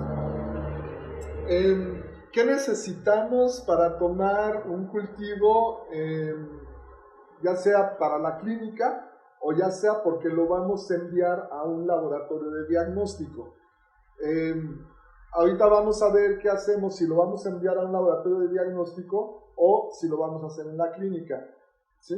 Necesitamos un poco de alcohol, necesitamos unas torundas de algodón, unas pinzas hemostáticas, y necesitamos nuestro cultivo.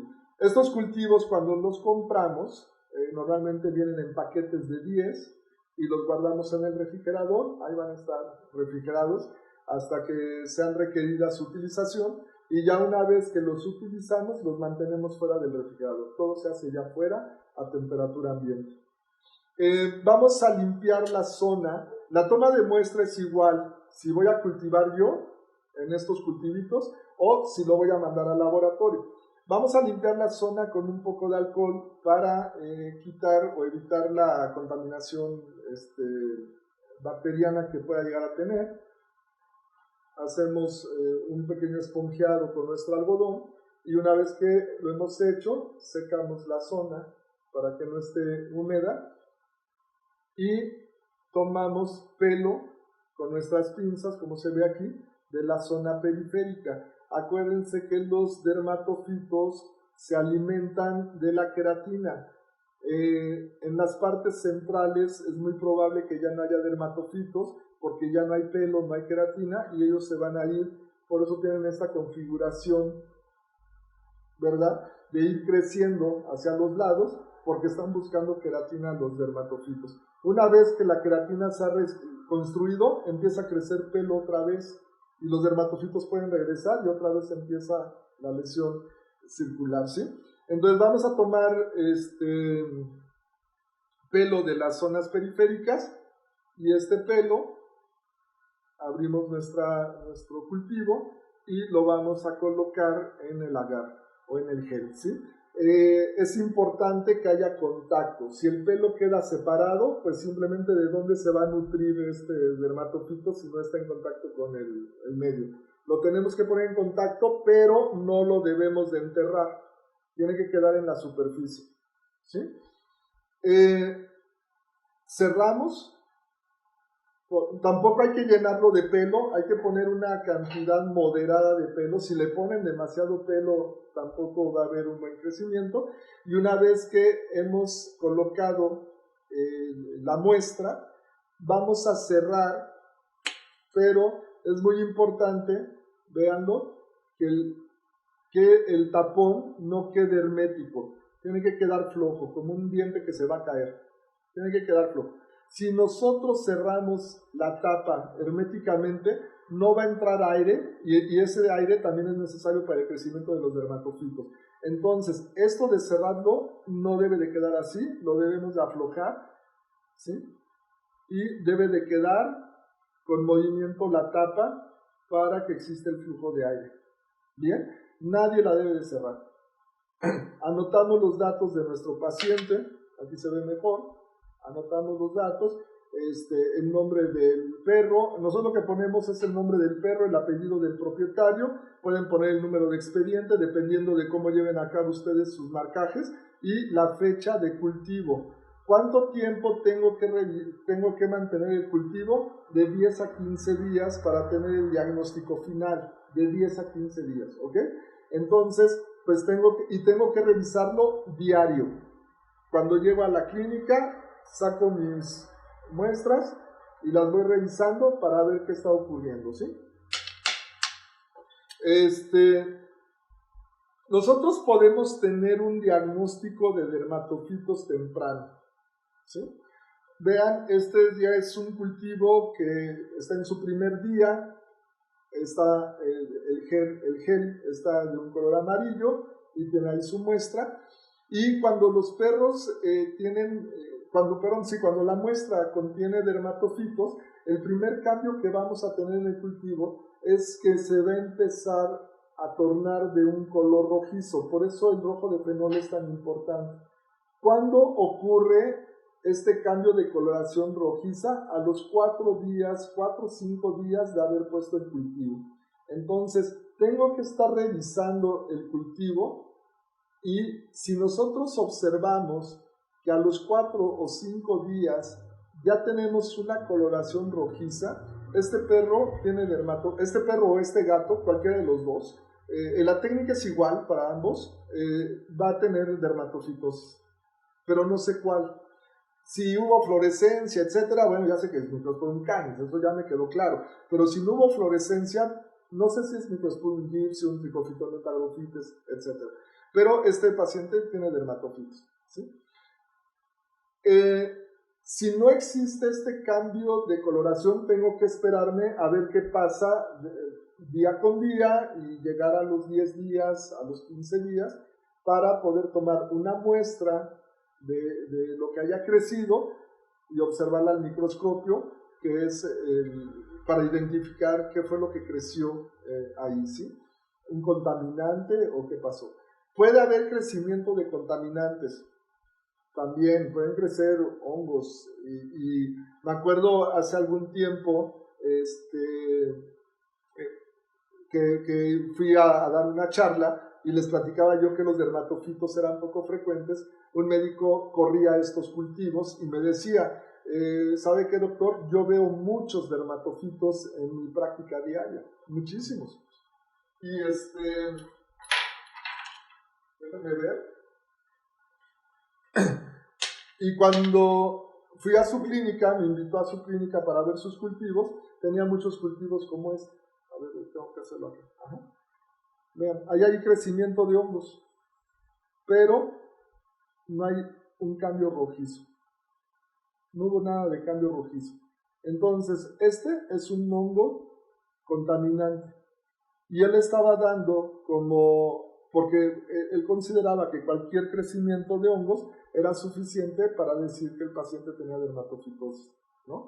Entonces, algo que tiene que haber es cambio de coloración. Y cuando pasa el tiempo, vean, ese cambio de coloración pequeño que existió, ahí tenemos la presencia de la colonia de los hongos, y hay un cambio de coloración totalmente rojizo, que ya me está indicando que, pues bueno, ahí está creciendo algo importante, ¿sí? Ahora tengo que confirmarlo, ¿sí?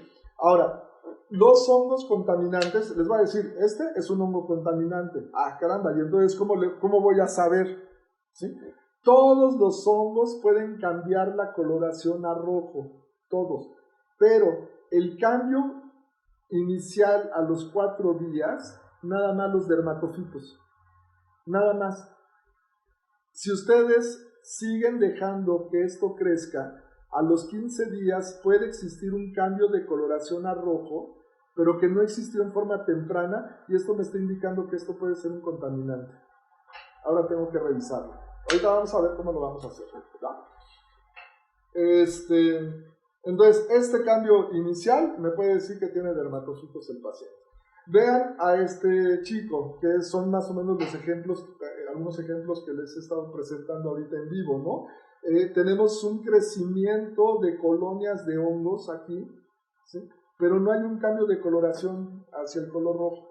Esta es una contaminación, ¿sí? No es un dermatofito, sino puede ser cualquier otro tipo de hongo. Puede ser incluso los hongos que les crecen a las naranjas. Puede ser alternaria, puede ser aspergillus, puede ser cualquier tipo de hongo, pero no, penicillium, pero no necesariamente un dermatofito. Aquí tenemos otro, vean, este es el típico hongo, los que lo conocemos acá en México y bueno, seguramente en algunos lugares, Guatemala, Centroamérica, que compartimos tantas cosas culturales, los hongos que les crecen a las tortillas, ahí los tenemos, ¿sí? Pero no hay una coloración rojiza. Entonces, no por el hecho de que hayan existido el crecimiento de hongos, quiere decir que el paciente tiene dermatofitos. Esto me está diciendo que pues ahí hay un contaminante. Tiene que haber el cambio a color rojizo. Ahora, aquí tenemos tenemos otra muestra en la cual hay un cambio de color rojo, pero en la parte inferior está amarillo. Este cultivo ya tiene 15 días de haberse llevado a cabo y algo que sí es importante también es que los dermatofitos producen un cambio rojo en toda la muestra, en todo el gel, ¿sí? Entonces, al no existir un cambio homogéneo de color a los 15 días, esto me hace pensar que esto es un contaminante, no un dermatofito verdadero, ¿sí? Pero también puedo tener un cambio rojo completo que no necesariamente son dermatofitos.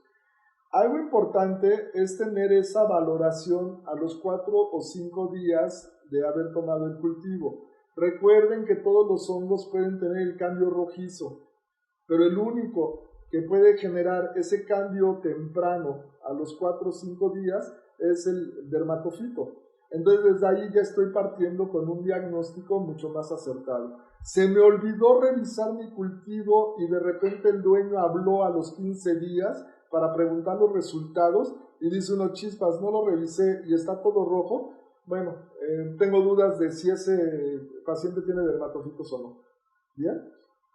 Entonces, podemos encontrar, vean, aquí tenemos a un paciente, bueno, una muestra de un paciente que tiene crecimiento de hongos, son 3 crecimientos de hongos. Ajá. Aquí no hubo un cambio franco de coloración rojiza, sí se puso más oscuro el color ámbar del gel, pero no hubo ese cambio rojizo. Este es un contaminante. Aquí tenemos otra muestra donde toda la muestra logramos ver en los pequeños huecos que las colonias de hongos me están permitiendo, está de un color rojizo. Y tenemos esta otra muestra donde también tenemos un cambio de coloración rojiza. Estos dos son contaminantes y este es Microsporum canis, ¿sí? Entonces, el hecho de que exista todo el cambio rojizo, como ocurre aquí, este paciente tiene todo un cambio de color rojo, pero la colonia que estamos viendo no corresponde a Microsporum canis. No se ve tan diferente a esta. ¿Cómo sé que no es Microsporum canis o Microsporum gypsum o Trichophyton? ¿Cómo lo sé? Porque la tengo que aislar y la tengo que ver al microscopio. No lo puedo saber a simple vista, ¿sí? Tengo que aislarla y tengo que revisarla. Si ustedes hablan con un patólogo clínico les va a decir, esto no se abre, porque si lo abren las esporas, y sí, lógico, las esporas que tiene son la fase infectante, y por lo tanto, si yo lo abro, pues podría llegarme a infectar, pero tengo que tener cuidados, o sea, sí tengo que usar mi cubrebocas, o sea, tengo que cuidarme, y todo el proceso me pongo guantes, voy a utilizar unas pinzas para tomar el aislamiento y todo esto, y voy a tener cuidados. Tenemos que aislar, lo tenemos que hacer, pero tenemos que cuidarnos para que el aislamiento no nos vaya a poner en un riesgo que no sea necesario, ¿no? Tenemos que trabajar con limpieza, organización, etcétera, etcétera. No es nada difícil esto, van a verlo. Entonces, vamos a aislar, aquí tenemos una muestra, aquí tenemos un crecimiento de hongos, que no sé si es un hongo, un dermatofito o un contaminante, y vamos a utilizar el lactofenol azul de algodón, vamos a requerir una cinta adhesiva transparente y vamos a requerir también una pinza hemostática, ¿sí? ¿Cómo vamos a tomar nuestra muestra? No tengo aquí la foto, pero vamos a tomar nuestro... ¿Me puedes pasar un video? ¿Y me puedes pasar una, por favor? Ya aquí tengo a mi asistente. Y una pinza, allá tenemos pinza, o esta pinza, si quieres. Entonces, perdón, no había planeado esto, pero es una belleza el hecho de poder tener el video y poder estar platicando. Miren, tenemos nuestra pincita. Entonces vamos a tomar un pequeño tramo de la cinta adhesiva. Voy a tomar uno que yo sé que este es contaminante, O sea, no voy a tomar uno que a lo mejor no, porque no me voy a arriesgar. Y vamos a partirlo, si tuviera unas tijeras, ahorita nuestro asistente nos va a cooperar con... no, ya, aquí salió. Lo parto a la mitad porque está muy ancho para que esto quepa. Muchas gracias. Para que esto entra por la boca del tubo. Entonces lo parto a la mitad. Aquí está, ¿sí? Y esto lo voy a colocar, voy a tomar una pequeña parte, aquí, ahí está.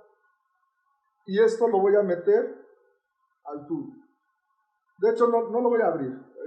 Tendría que ponerme guantes, tengo que seguir todo el lineamiento como debe de ser. Entonces, esto lo introduzco, ¿sí? Y ya que está dentro, hago que se adhiera y con la misma pinza puedo hacer esto, ¿sí vieron? Hago que se adhiera a la muestra y con la misma pinza hago así para que obtenga mayor muestra. Lo despego y lo saco. Y ya tengo mi muestra. Esta muestra la voy a poner en una laminilla. Aquí tengo una laminilla que está usada, no importa. Y a esta laminilla le voy a poner 2 gotas de lactofenol azul de algodón y después pego mi muestra, ¿sí? Para que se tiña y me haga contraste. Lógicamente estoy usando guantes y tengo ya mi muestra. Y esta está con la tinción del lactofenol azul de algodón y la reviso al microscopio. Objetivo 10 por, objetivo 40 por, para ver el tipo de dermatofito que tengo. ¿Qué voy a ver en esta muestra? Voy a buscar las macroconidias, ¿sí? Acuérdense qué es lo que estoy buscando en cada una de mis técnicas. En la lámpara de Wood estoy viendo la reacción química que se genera por la producción de la artelidina y la fluorescencia. En la tricografía estoy buscando esporas y en el cultivo, en el aislamiento, estoy buscando artroesporas. ¿Y qué son las artroesporas? Es la unión de varias esporas, lo que estamos buscando. Y estas tienen unas características específicas de cada una de las especies de hongos que podemos tener en la naturaleza. Y es lo que nos sirve para hacer la identificación del tipo de hongo que el paciente tiene. ¿Vamos bien? Entonces, ya tenemos nuestra muestra teñida, ya vamos a empezar a trabajar y vamos a ver qué es lo que se obtiene en este paciente. Entonces, de entrada, tenemos un cambio de coloración rojizo completo, tenemos un crecimiento de colonias. Esto parecería indicar que este paciente tiene microsporincanes. Hacemos el aislamiento, tiene hongos, tiene dermatofitos, hace pensar, puede ser cualquiera, pero podría ser un dermatofito, ¿cierto? Hacemos nuestro aislamiento y lo revisamos al microscopio y estamos viendo estas macroconidias, que son enormes, ¿sí? Algunas están segmentadas, como lo pueden apreciar, pero estas no son de dermatofitos. Esto es alternaria. Estas son macroconidias de alternaria. Es un contaminante, por lo tanto, este cultivo es negativo a dermatofitos, ¿sí? Y tendremos que evaluar algunas otras condiciones para saber qué es lo que le está pasando. Pero tenemos este otro, que no se ve tan diferente si ustedes lo observan.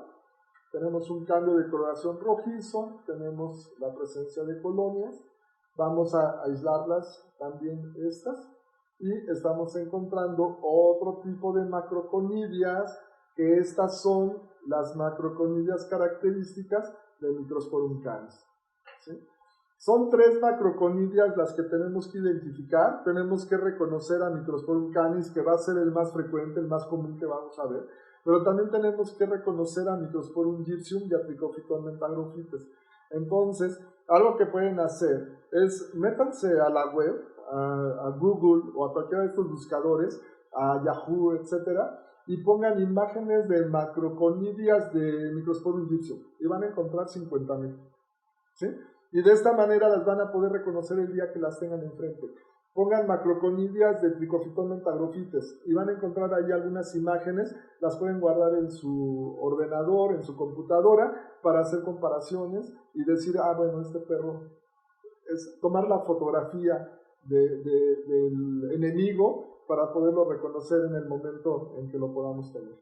Entonces, como se dan cuenta, pues este diagnóstico de dermatofitos lo podemos llevar a cabo pues desde el principio hasta el fin en la clínica, tanto con nuestras pruebas de primera intención que vamos a correr en el primer día de consulta, como en las pruebas de segunda intención, que ya sea que las enviemos a un laboratorio o que nosotros hagamos nuestros cultivos y lo podamos procesar. También estos cultivos, recuerden, nos van a servir para que podamos nosotros llevar a cabo el monitoreo. El paciente debe de tener 2 cultivos negativos para poder suspender la terapia. Y me regreso un poquito porque les dije que, bueno, ¿qué pasaría si yo no tengo mis medios de cultivo y lo tengo que enviar a un laboratorio? Entonces, pues el material que necesito es todo quitando el medio de cultivo. El proceso es el mismo, limpiamos la zona, arrancamos pelo, ¿sí? Pero este pelo, en vez de colocarlo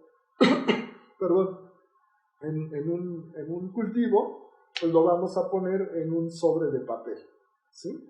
Es lo mejor, no lo pongan en plástico, no lo pongan en vidrio, pónganlo en un sobre de papel, uno de estos que usábamos hace algunos años para la comunicación en cartas, ¿sí? Que ya ahora ni se acuerdan de qué era esto. A los muy jóvenes les digo que antes nos comunicábamos por cartas. Meten el pelito ahí, lo cierran, lo pueden tapar completamente para que quede herméticamente cerrado y así en ese papelito se lo mandan al laboratorio. No lo dejen abierto, a veces nosotros le ponemos cintas adhesivas para no dejar que entre nada que lo vaya a contaminar. Y lo mandan al laboratorio y ya esperan el resultado de esto, ¿no? Déjenme ver qué más tenemos. Este es Microsporum. Bueno, conclusiones de esto. La dermatofitosis, como estábamos platicando, es sobrediagnosticada. A veces porque el clínico quiere hacer el diagnóstico simplemente visual, y yo creo que ya no estamos en el tiempo de ser tan empíricos. O sea, tenemos técnicas, tenemos maneras y comprobadas de protocolos de diagnóstico, tanto en dermatología como en cualquier área, cardiología, ortopedia, etcétera, que tenemos que ajustarnos a ellos, ¿no? Y también a veces, perdón, me voy a regresar acá, también es sobrediagnosticada a veces porque una de las técnicas principales de diagnóstico que muchos de los colegas llegan a utilizar es el KOH, y las personas que hacen la interpretación de KOH a veces pueden llegar a confundir unas burbujas con unas esporas, y también pues a veces porque utilizan la lámpara de Wood y cualquier cosa que florece, blanco, amarillo, azul, lo consideran fluorescencia, y esto no necesariamente es fluorescencia, como lo acabamos de ver. Bueno, sí lo es, pero no es fluorescencia positiva por dermatofitos, correcto, ¿sí? El diagnóstico no se puede basar en la apreciación clínica. Creo que no dejé de hablar de eso, ¿no? No podemos tratar a un paciente porque tiene zonas alopécicas circulares, nada más, ¿no? Tengo que hacer diagnóstico. Las pruebas complementarias de primera intención pueden confirmar la dermatofitosis, y acabamos de ver que en el caso del gato, la lámpara de Wood puede ser hasta el 100% diagnóstica, ¿sí? Y que incluso más efectiva que el KOH o el azul algodón de lactofenol, que anda fluctuando en el 60 y tantos % de efectividad. Pero hay que utilizar ambas técnicas para poder hacer un diagnóstico correcto y concreto, ¿sí? El diagnóstico definitivo puede requerir de cultivo, puede, ¿sí? Porque si yo tengo fluorescencia positiva, ya sé que tiene dermatofitosis y sé que tiene Microsporium canis, entonces ya tengo el diagnóstico definitivo. Pero si no tengo un cultivo, si no tengo una lámpara de Wood positiva, no tengo tricografía positiva, pues tengo que correr un cultivo ante la sospecha de dermatofitos y el cultivo podría ser definitivo. Y este cultivo lo tenemos que correr en todos los pacientes, aun cuando ya tenga yo el diagnóstico definitivo, por monitoreo de la terapia. Recordemos, nuevamente, tiene que tener 2 cultivos negativos antes de suspender el tratamiento. Y en los cultivos siempre debemos de aislar para que nosotros veamos si lo que creció, como hemos visto tantos ejemplos ahorita, realmente es un dermatofito o es un hongo contaminante como Aspergillus alternaria, etcétera, y tantos otros más que pueden llegar a existir, ¿sí?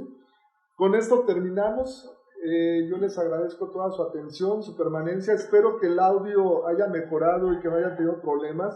Y de no ser así, pues espero que la plataforma lo puedan volver a revisar, la plática que tuvimos el día de hoy, y que el audio esté bien, ¿no? Creo que ahorita entramos en un momento de preguntas y, permítanme un momento. ¿Para qué? Sí, claro. Y bueno, aquí estoy pidiendo permiso al patrocinador de la plática. Les recuerdo, o a los que no conozcan, tenemos un diplomado en línea de dermatología en perros y gatos. Es un diplomado que dura 9 meses, es totalmente en línea.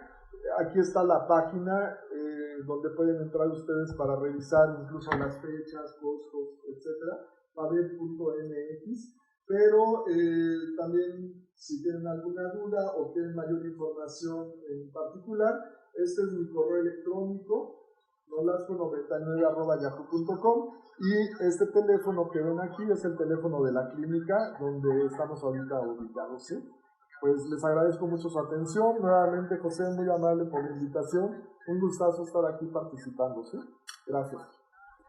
Gracias, doctor. Muchas gracias por esta charla tan interesante. Tenemos muy buenos comentarios, algunos malos por el audio, no son cuestiones de que tengamos que ver nosotros directamente. No sé si fue el internet, la lluvia, la verdad es que no lo sé. Pero bueno, ya grabé el audio aparte, entonces vamos a subir el video con el audio separado para que ya el video esté completamente, pues, entendible, porque me decían que a veces no se entendía la plática. Bueno, dentro de las preguntas vamos a hacer unas al azar porque son muchas preguntas. Dice Héctor Estrada Torres: al hacer la observación al microscopio para determinar si existen o no esporas, de forma independiente, ¿se tiene que hacer el conteo de pelo y la identificación de las fases en las que se encuentran? Ok, a ver, tenemos que hacer dentro de nuestras pruebas de primera intención, acuérdense que tenemos unas 5 o 6 pruebas de primera intención, que son nuestras pruebas básicas de clínica, ¿sí? Tenemos el raspado superficial, el raspado profundo, tenemos el cepillado, asimismo la lámpara de Wood, la tricografía y la citología como nuestras principales técnicas de primera intención. ¿Cuándo debo de correr estas pruebas? Pues depende de los signos clínicos del paciente, ¿no? Por ejemplo, si hablamos de raspado superficial, que su objetivo principal es encontrar sarcoptes, el raspado superficial se debe de correr en todos los pacientes que se rascan, todos. También el raspado superficial nos sirve para buscar notoedres, en el caso del gato. Entonces, en todos los pacientes que se rascan, gato, perro, tenemos que correr el raspado superficial. No es si yo sospecho que tenga sarcoptes o notoedres. Tengo que correrlo porque se rasca. Punto. ¿Sí? Tricografía. ¿En qué pacientes debo de correr la tricografía? En todos los pacientes que tienen alopecia. La tengo que correr. Y la tricografía la puedo correr, o debo de correrla de dos maneras. Una tricografía simple y una tricografía con reactivo. Esta tricografía con reactivo me sirve única y exclusivamente para buscar dermatofitos, nada más, ¿sí? Y la tricografía simple, vamos a usar el mismo procedimiento, arrancar pelo, ponerlo en un portaobjetos, pero en vez de ponerle lactofenol o en vez de ponerle KOH, le vamos a aplicar aceite. Puede ser, los libros dicen aceite mineral, ¿sí? Pero puede ser aceite de bebé, un aceite que permita que la muestra no se esté moviendo, no se esté desplazando. Le ponemos su cubreobjetos y lo revisamos al microscopio. La revisión de... Hay tres cosas que se le revisa al pelo con esta técnica de aceite. Uno es la conformación, la anatomía del pelo, que esté correcta, que no tenga fracturas, que no tenga abultamientos del pelo. Es decir, la integridad del pelo la vamos a revisar. En segundo lugar, vamos a revisar la pigmentación, que no tenga grumos de melanina dentro del pelo, porque estos nos indican enfermedades del pelo. Y tenemos que revisar también las fases de crecimiento del pelo, ¿ok? Anagen, telogen, catagen. Eso lo hacemos con el pelo en aceite. Si ustedes quieren realizar el KOH o cuando nosotros revisamos el lactofenol, ¿sí? El lactofenol en particular va a ocasionar que las raíces del pelo se hinchen. Esta es una reacción propia de la tinción. Entonces, hacer una evaluación de las fases de crecimiento con lactofenol azul de algodón es algo muy complicado, porque hay una deformación de las raíces que no he encontrado yo por qué le pasa esto, pero bueno, es un químico el que le estamos poniendo y algún cambio le está generando.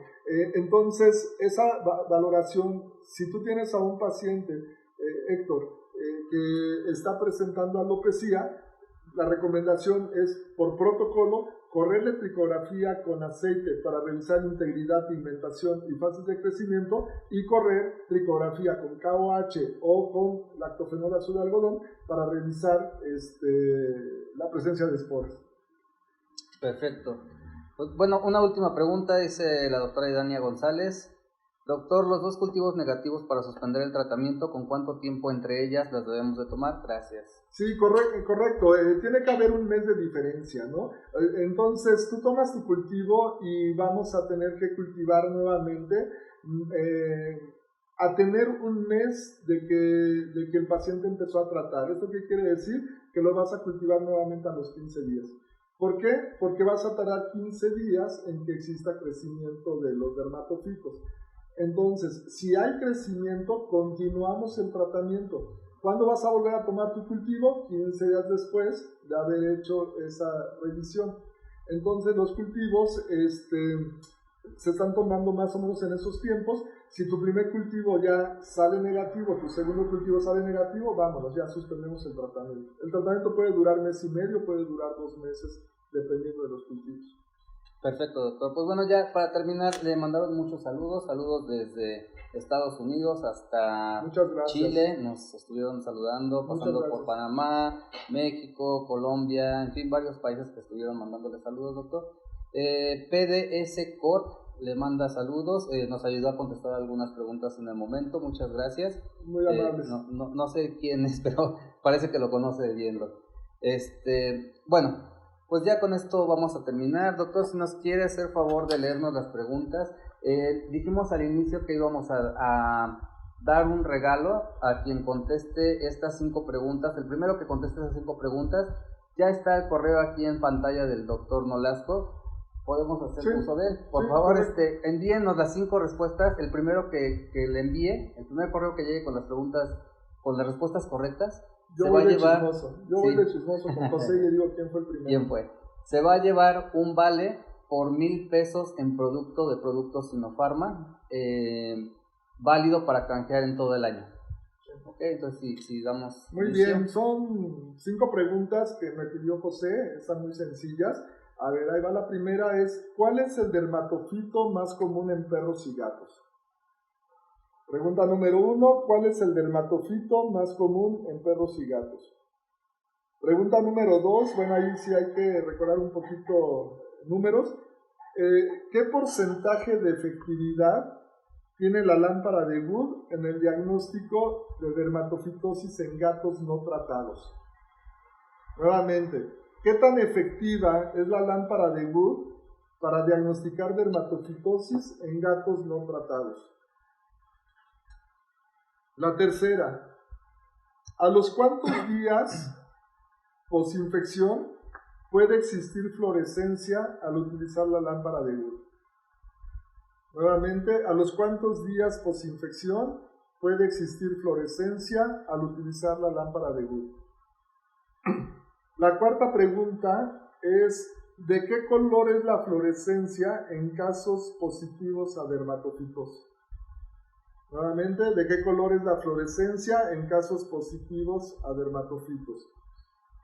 Y la última pregunta, ¿cuál es el porcentaje de efectividad de la tricografía para el diagnóstico de dermatofitos en perros?